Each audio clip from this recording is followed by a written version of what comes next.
ਡੱਬ ਵਾਲੇ ਦਾ ਹੀ ਸ਼ੌਕ ਹੋ ਰਿਹਾ ਜੀ ਜੀ ਦੁਬਾਰਾ ਤੋਂ ਇਹ ਵੀ ਡੱਬ ਵਾਲੀ ਮਾਤਾ ਇਹਦੇ ਬਾਰੇ ਕੁਝ ਦੱਸੋ ਇਹਦਾ ਕੀ ਰਿਜ਼ਲਟ ਹੈ ਉਹ ਦੀ ਧੀ ਹੈ ਜੀ ਉਸ ਮਾਦੀ ਅੱਛਾ ਇਹ ਜਿਹੜੀ ਬੜੀ ਹੀ ਆਊਟ ਕਲਾਸ ਕਿਸਮ ਦੀ ਮਾਤਾ ਦਿਖਾਈ ਗਈ ਹੈ ਉਹਦੀ ਧੀ ਹੈ ਹਾਂਜੀ ਤੇ ਇਹ ਉਡਾਈ ਹੈ ਤੁਹਾਨੂੰ ਰੰਗ ਲੱਗਾ ਹੈ ਉਡਾ ਕੇ ਰੋਕੀ ਗਈ ਹੈ ਜੀ ਜੀ ਇਹ ਕਿੰਨਾ ਫਿਰੀ ਤੁਹਾਡੇ ਕੋਲ ਕਾਫੀ ਫਿਰੀ ਹੈ ਜੀ ਮਾਸ਼ਾਅੱਲਾ ਬਹੁਤ ਅੱਛੀ ਇਹ ਕੋਈ ਸੀਜ਼ਨ ਵੀ ਹੈ ਕਿਸੇ ਉੱਡੀ ਹੈ ਜਾਂ ਸਿਰਫ ਉਡਾ ਕੇ ਰੋਕੀ ਗਈ ਹੈ ਨਹੀਂ ਉਡਾਈ ਹੈ ਬਾਹਰ ਨਹੀਂ ਮਤਲਬ ਇੱਕ ਹੁੰਦਾ ਨਾ ਕਿ ਨਹੀਂ ਸੀਜ਼ਨ ਉਹ ਹੀ ਉੱਡੀ ਹੈ ਸੀਜ਼ਨ ਉਹ ਮਾਂ ਉੱਡੀ ਹਾਂਜੀ ਸਹੀ ਸਹੀ ਸਹੀ ਲਓ ਜੀ ਇੱਕ ਹੋਰ ਬੜੀ ਅੱਛੀ ਡੱਬ ਵਾਲੀ ਮਾਤਾ ਤੁਹਾਨੂੰ ਦਿਖਾਉਣ ਲੱਗੇ ਹਾਂ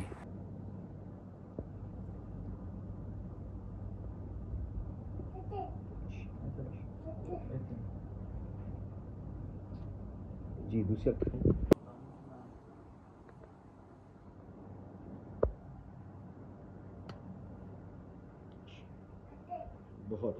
बहुत अच्छी माता है अभी और बड़ी ही अच्छी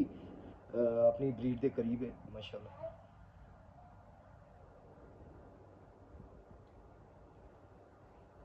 जी कर देखो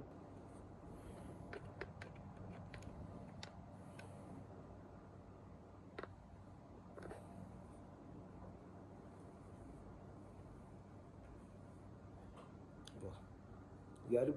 माँ तो अच्छी है धी भी बहुत अच्छी है माशाल्लाह ਇਹਦੇ ਬੱਚੇ ਕੀ ਰਿਜ਼ਲਟ ਆ ਰਹੇ ਭੈਣ ਦੀ ਭਾਈ ਬੱਚੇ ਇਹਦੇ ਕਢਾਈ ਸੀ ਹਾਰੀ ਡਾਏ ਨਹੀਂ ਗਏ ਅੱਛਾ ਯਾਨੀ ਕਿ ਹਲੇ ਛੱਡੇ ਰੋਕ ਲੈ ਨਹੀਂ ਦਿਲ ਨਹੀਂ ਕੀਤਾ ਡਾਊਨ ਅੱਛਾ ਯਾਨੀ ਕਿ ਉਹ ਬੈਕ ਮਾਰ ਗਈ ਕਿਤੇ ਹਾਂਜੀ ਸਹੀ ਸਹੀ ਜੀ ਦੂਸਰਾ ਪਤਾ ਵਾਹ ਜੀ ਵਾਹ ਕਮਾਲ ਵਾਈਬ੍ਰੇਸ਼ਨ बहुत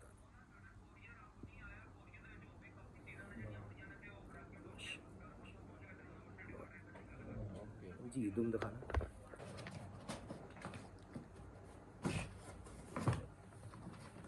बहुत कैंडे दे परिंदे ने माशाल्लाह ਤੁਹਾਡੇ ਸਾਰੇ जी पंजे दिखाओ